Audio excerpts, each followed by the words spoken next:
Allah di bulan Ramadan. Berarti kita berbicara tentang betapa luasnya kasih sayang Allah di bulan Ramadan ini. Kita bicara tentang betapa luasnya rahmat Allah di bulan Ramadan ini. Dan kalau bicara tentang rahmat Allah di bulan Ramadan, maka insya Allah mayoritas dari kita sedikit banyaknya sudah tahu. Kita sudah pernah dengar hadis bahwa idza jaa Ramadan futihat abwabul jannah. Kalau datang bulan Ramadan, pintu-pintu surga itu dibuka seluruhnya. Sudah pernah dengar hadis itu kan? Sudah ya? Sudah. Wa ghulliqatit atau wa ughliqati abwabin niran, dan pintu-pintu neraka itu ditutup. Sudah pernah dengar juga kan? Kawan-kawan yang dirahmati oleh Allah, para ulama ketika membawakan hadis ini, mereka kan menerangkan bahwa di antara bentuk kasih sayang Allah di bulan Ramadan itu, bahwa Allah memudahkan hambanya, siapapun hambanya itu, yang ingin memperbanyak amal solehnya, yang ingin memperbaiki dirinya, itu Allah mudahkan di bulan Ramadan siapapun dia. Maka ditutupnya pintu neraka, dibukanya pintu surga. Boleh jadi memang dia pada hakikatnya seperti itu, tetapi nanti makna turunannya kepada kita bahwa Allah akan memudahkan setiap hamba dalam melakukan kebaikan dan meninggalkan keburukan yang dia lakukan di luar Ramadan. Wasufidati syayatin, dan syaitan-syaitan dibelenggu. Berarti godaan untuk kita di bulan Ramadan itu berkurang. Oke? Itu di antara bentuk kasih sayang Allah. Belum lagi nanti kita bicara tentang bahwa setiap amal soleh, setiap kebaikan yang kita lakukan di bulan Ramadan, maka Allah lipat gandakan menjadi 70 kali lipat. Itu kalau kita bicara tentang amalan wajib. Amalan wajib, sholat zuhur, sholat asar yang barusan kita lakukan, ya? Sholat subuh kita, puasa kita, Allah lipat gandakan 70 kali lipat dibandingkan ketika kita mengerjakan di luar Ramadan. Dan setiap amalan sunnah yang hukumnya sunnah, sholat tarawih, atau apa lagi yang hukumnya sunnah, sholat rawatib, sedekah kita, itu Allah lipat gandakan pahalanya nanti menjadi seolah-olah sama dengan amalan wajib di luar Ramadan. Amalan wajib dan amalan sunnah itu pahala, dari sisi pahalanya secara konsep dia lebih besar amalan wajib karena dia harus dilakukan, dan sunnah ini dia sifatnya bonus. Oke? Maka Allah Subhanahu wa ta'ala ketika ada seorang hamba yang melakukan amalan sunnah di bulan Ramadan, Allah lipat gandakan pahalanya seolah-olah dia melakukan amalan wajib. Dan amalan wajib yang kita lakukan Allah lipat gandakan 70 kali lipat. Itu yang terkait dengan Ramadannya saja baru. Belum lagi ada konsep dasar pula, al-hasanatu bi asyri amsalihha. Setiap kebaikan itu dilipat gandakan 10 kali lipat. Belum lagi nanti kalau dia berkaitan dengan bersihnya niat kita. Maka kawan-kawan, coba kita bayangkan ini. Kaidah dasarnya bahwa al-hasanatu bi asyri amsalihha. Kebaikan itu semakin sempurna pelaksanaannya, maka semakin besar pelipat gandaan pahalanya. Bisa menjadi 10 kali lipat. Ditambah kalau masuk momen Ramadan, dia bisa Allah lipat gandakan lagi hingga menjadi 70 kali lipat. Ditambah kalau dibarengi dengan niat yang bersih dan penyempurnaan pelaksanaannya, maka itu bisa Allah lipat gandakan hingga 700 kali lipat. Ini ada dalam hadis riwayat Imam Al-Bukhari dan Imam Muslim. Coba antum bayangkan, antum sedekah di bulan Ramadan, atau antum baca Quran, oke? Taruhlah baca Quran. Rasul Sallallahu Alaihi Wasallam kan pernah bilang bahwa tiap satu huruf itu Allah balas dengan 10 pahala. Nah, ini itu kita coba hitung matematisnya. biar untuk memotivasi kita beramal. Satu huruf Allah hitung 10 pahala. Di bulan Ramadan itu Allah lipat gandakan 70 kali lipat. Maka yang satu huruf dihitung 10 pahala tadi, di bulan Ramadan dia bisa menjadi 700. Oke, walaupun konsep pahala yang ada itu tidak sesederhana hitungan ini ya. Tidak sesederhana hitungan ini, tapi ini untuk mendekatkan perspektif kita. 700. Satu huruf yang kita baca baru 700. Kelak nanti, kalau bacaan yang kita baca itu dari tilawah Al-Quran kita dibarengi dengan niat yang bersih karena Allah, kemudian dengan pelaksanaan yang bagus, tajwidnya bagus, ditambah dengan iramanya yang bagus, ditambah dengan suaranya yang enak, maka dia bisa Allah lipat gandakan terus hingga 700 kali lipat. Maka antum hitunglah berapa huruf yang sudah antum baca. Satu huruf saja tadi bisa dapat 700 pahala. 700 pahala tadi bisa dilipat gandakan lagi hingga 700 kali lipat lagi. 700 kali 700 itu berapa? 700 7 kali 7 49. 49 tambah nolnya 4. 40. Ayo, bingung kan? 490.000 itu satu huruf. Oke, ini hitungan gampangnya, walaupun dia tidak sesederhana ini, dan konsep pahala itu jauh lebih dahsyat dari ini. Satu huruf yang terbaca dari tilawah Al-Quran, kawan-kawan, itu bisa berbuah 490.000 pahala kalau kita hitung dengan matematis.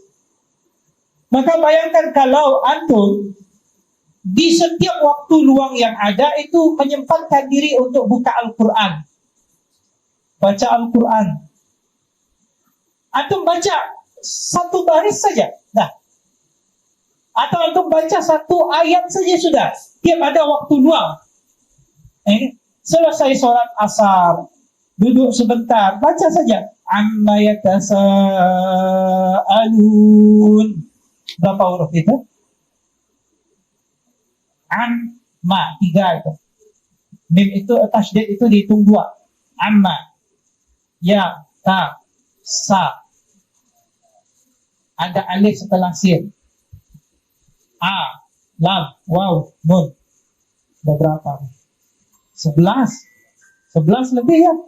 Antum kalikan 490.000 tadi dikali 11 huruf itu. Gampang ya. Kalau mau dapat kebaikan di bulan Ramadan ini gampang ternyata kawan-kawan.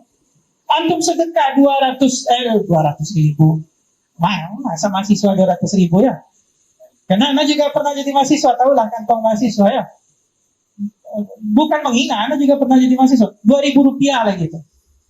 Antum sedekah walaupun sedikit, 2.000 rupiah itu dikali 10 kali lipat, dikali 70 kali lipat, kemudian bisa hingga 700 kali lipat lagi nantinya. Antum 2.000 rupiah kali 10 saja sudah 20.000. 20.000 dikali 70 lagi 140.000.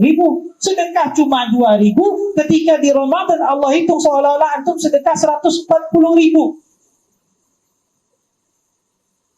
Itu cintanya Allah kepada kita kawan-kawan.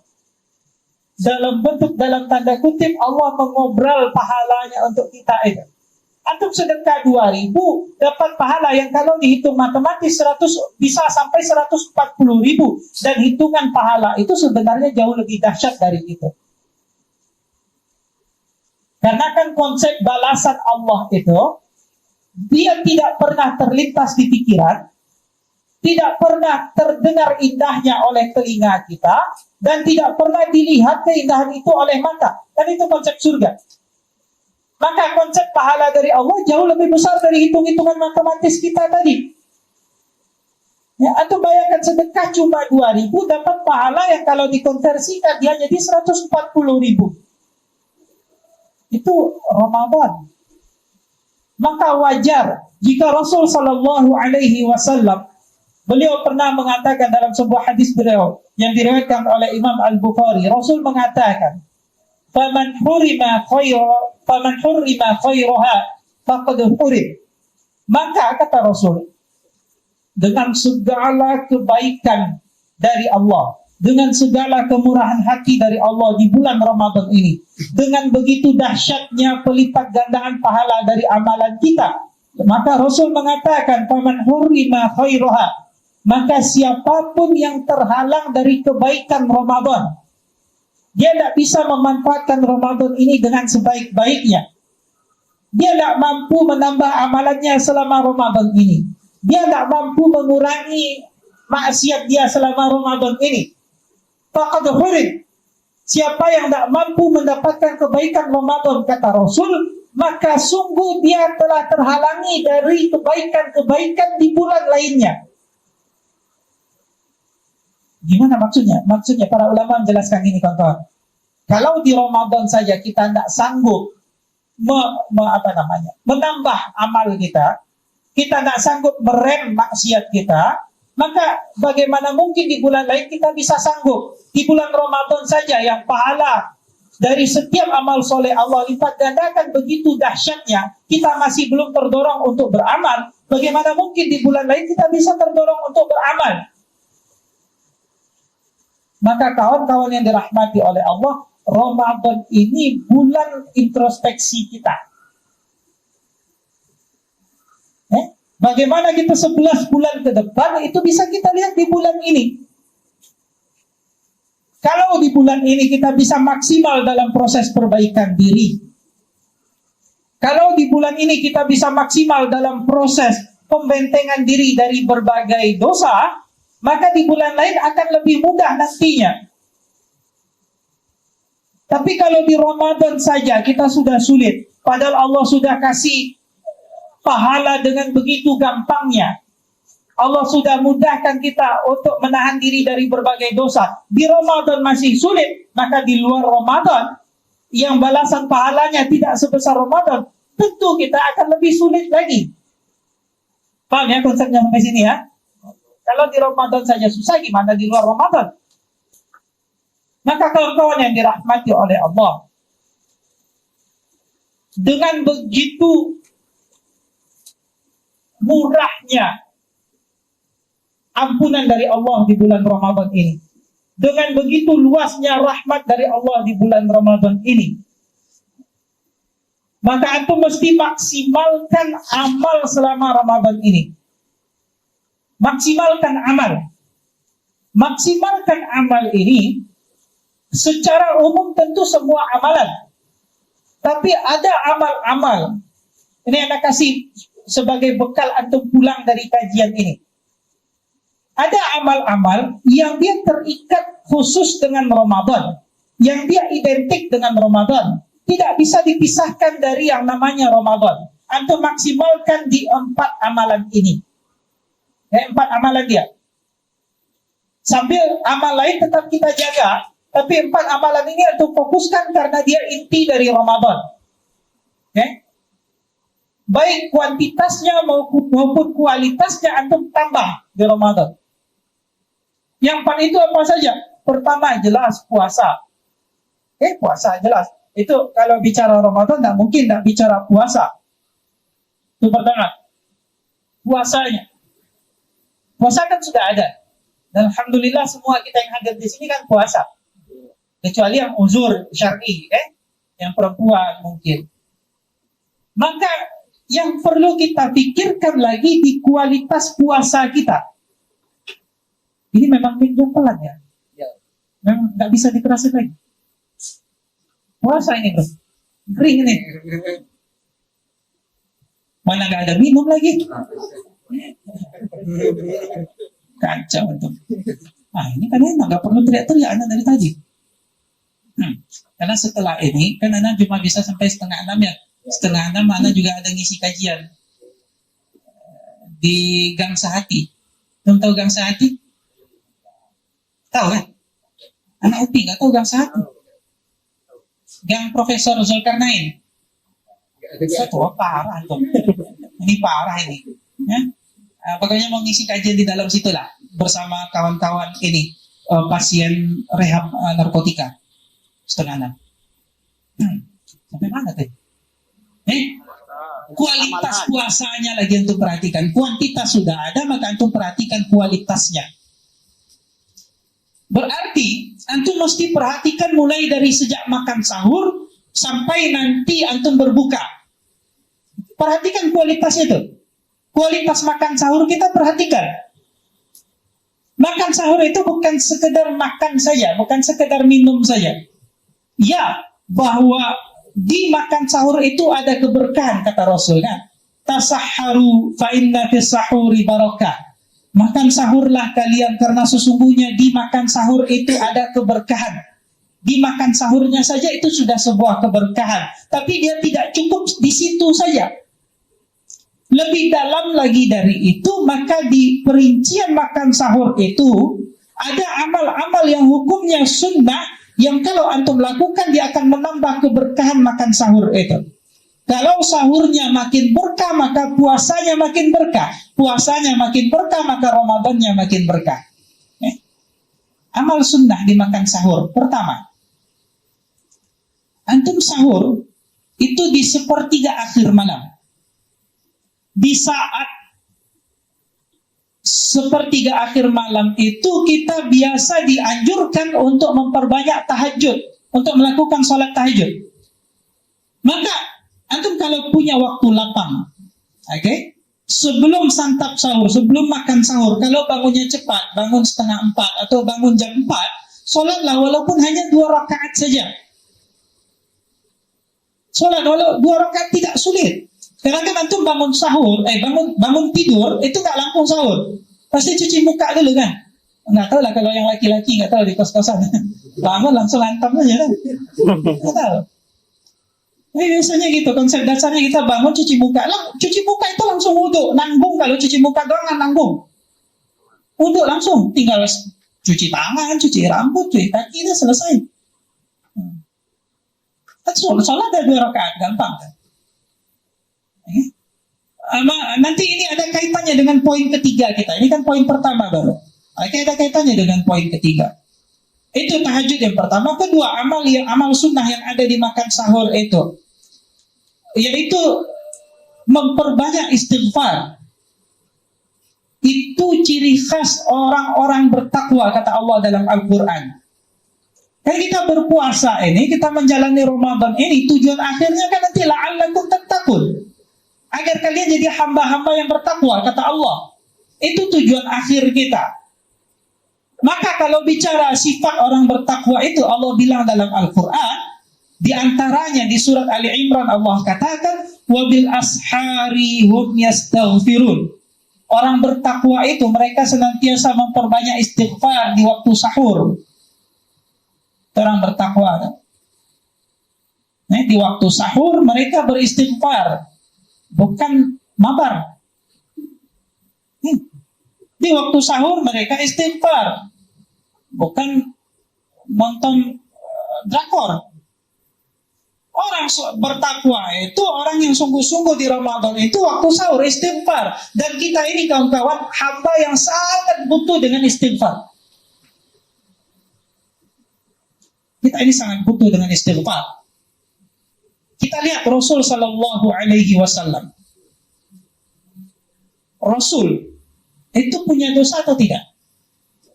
Tidak. Karena konsepnya bahwa setiap Nabi dan Rasul itu ma'sum, terjaga dari dosa. Apalagi Nabi Muhammad Sallallahu Alaihi Wasallam. Karena mereka langsung dibimbing oleh Allah. Nabi Sallallahu Alaihi Wasallam punya sifat ma'sum, terjaga dari dosa. Tapi tahukah kawan-kawan bahwa Nabi Sallallahu Alaihi Wasallam itu pernah mengatakan, ya ayuhan nas, kata beliau, wahai sekalian manusia, tubu ilallahi wastaghfiru. Bertaubatlah kalian kepada Allah dan beristighfarlah, mintalah ampunannya. Fa inni atubu ilaihi fil yaumi mi'ata marrah.